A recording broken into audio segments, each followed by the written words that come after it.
Salut, c'est Jean-Marc, ton conseiller running et préparateur mental. Bienvenue dans cette nouvelle vidéo qui est un mini-cours autour de la préparation marathon. Imagine une fusée qui a plusieurs étages, elle décolle et au bout d'une certaine distance, elle va perdre un premier étage, un deuxième étage pour finir à arriver au point, à l'objectif avec un seul étage.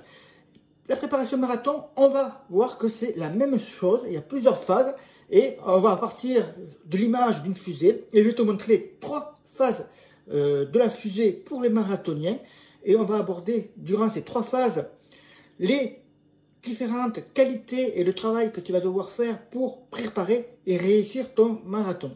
Allez, je suis heureux de t'accueillir dans ce nouveau mini-cours, on y va tout de suite derrière mon tableau blanc. Alors, nous voilà derrière mon tableau blanc, sur mon tableau blanc, et on va donc voir les trois phases de la préparation d'un marathon. Et j'ai appelé ça la fusée de 3 étages. Tu vas comprendre pourquoi, parce que je vais tout simplement te montrer une fusée. C'est pas moi qui l'ai dessiné, mais j'ai mis le dessin et on va s'amuser un petit peu avec. Le but d'une préparation marathon, avant tout, c'est d'arriver prêt le jour J. Le jour J, c'est le plus important. C'est là que tu dois être prêt physiquement et mentalement. Et il y a toujours trois notions dans un plan d'entraînement, marathon ou d'autres, comme tu veux. C'est une certaine progressivité.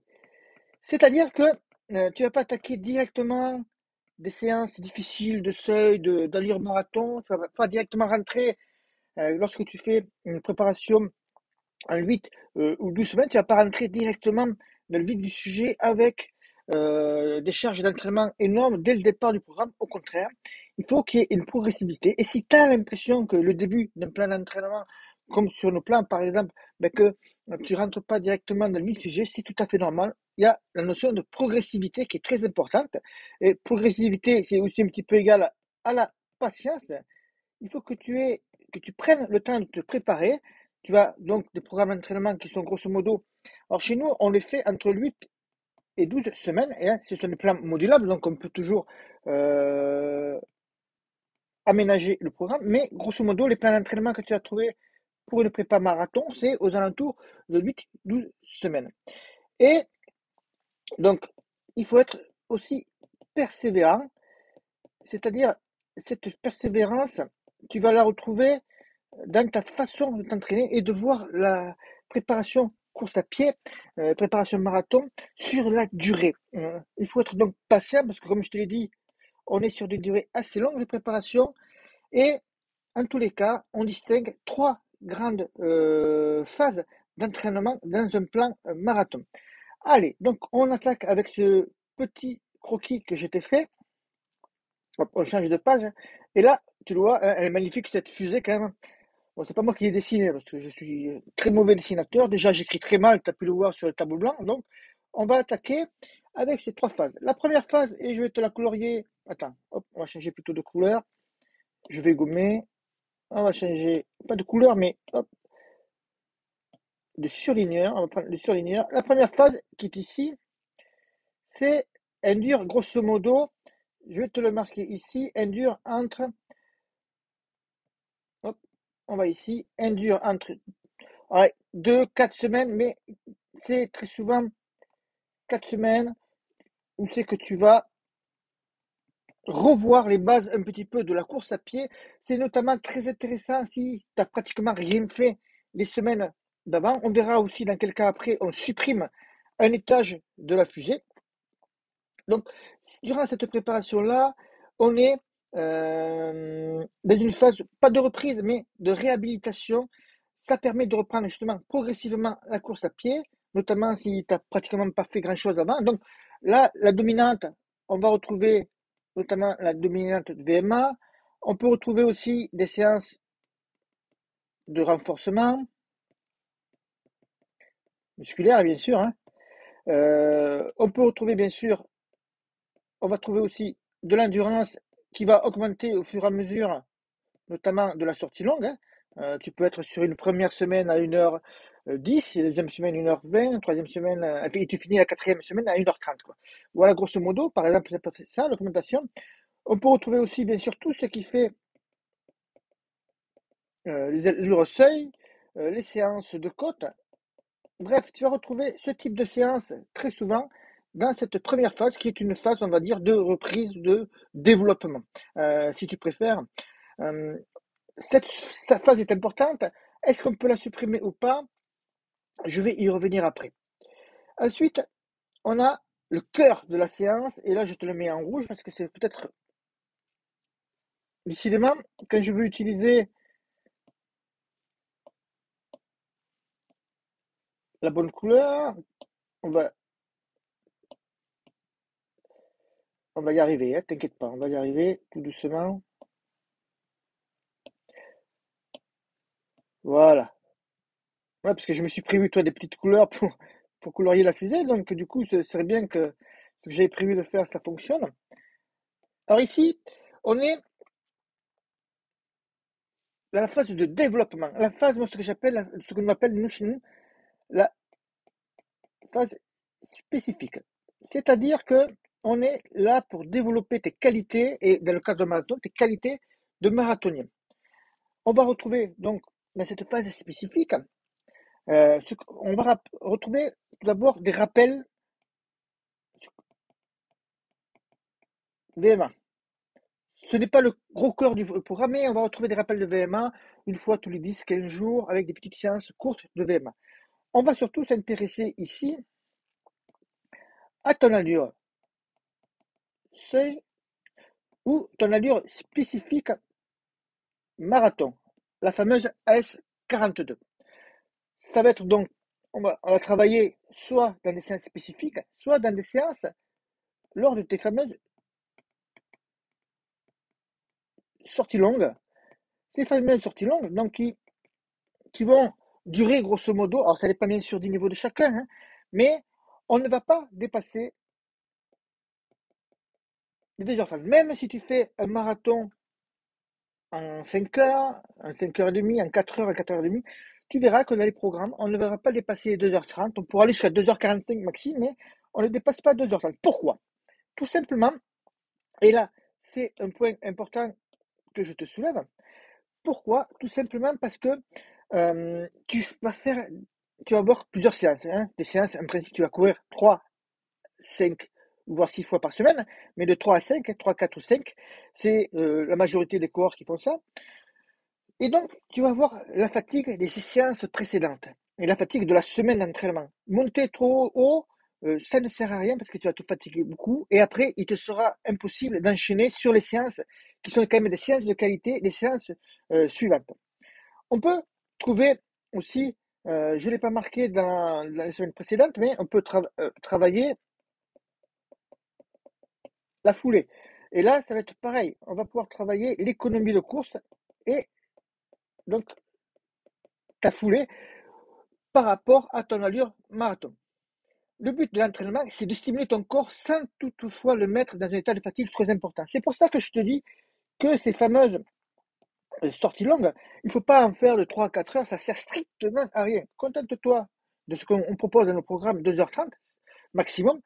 Et surtout que nous, dans nos sorties longues, hop, marathon, on va très souvent retrouver de cette fameuse allure seuil. Donc, tu vois, on va pas faire que courir à endurance sur les sorties longues, mais on va inclure des moments, des fractionnés très très longs à l'allure seuil et à l'allure AS42.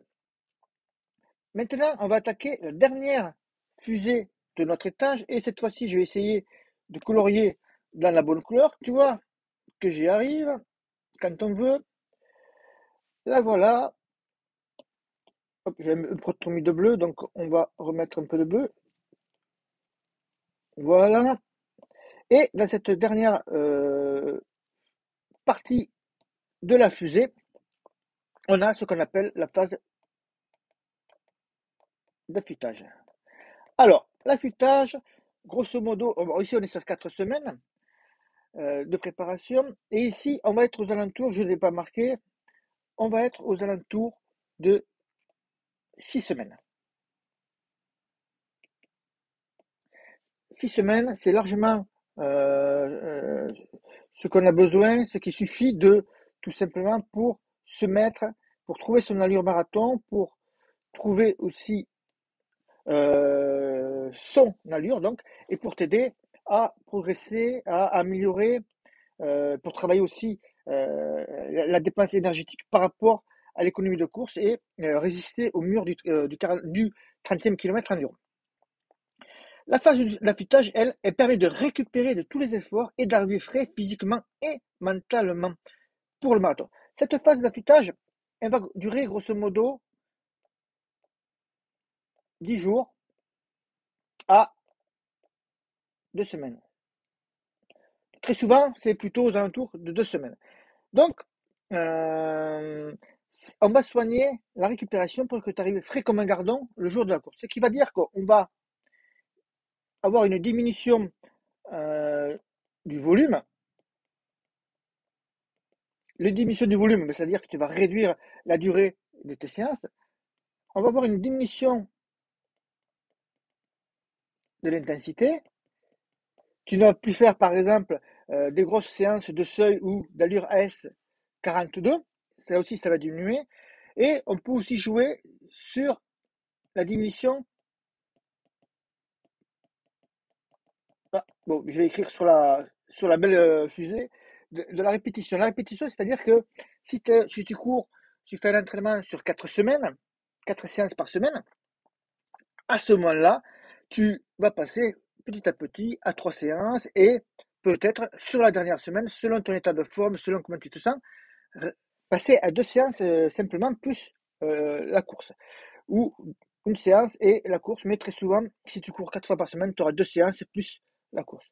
Voilà donc les différents étages que tu peux avoir, les différentes phases de ton entraînement. Donc, tu as une phase en vert ici de préparation à ta course. La partie la plus longue et la plus importante, très certainement, c'est la phase spécifique. Mais attention, si tu n'es pas en forme sur la phase verte, c'est-à-dire sur la phase de préparation, de développement, si tu n'es pas en bonne condition physique, si tu n'es pas déjà dans une très bonne forme et au top pratiquement, il sera difficile d'optimiser ta séance, ta préparation spécifique au marathon. Ça équivaut aussi pour les autres courses. Et en dernier point, on a l'affûtage pour retrouver du jus, pour se sentir frais comme il faut, ou pour être prêt sur ton marathon. Voilà ce que je vais te dire autour de cette vidéo. Très important aussi, comment choisir ton plan d'entraînement marathon. Il existe de nombreux... comment je pourrais écrire ça? Allez, je finis là-dessus.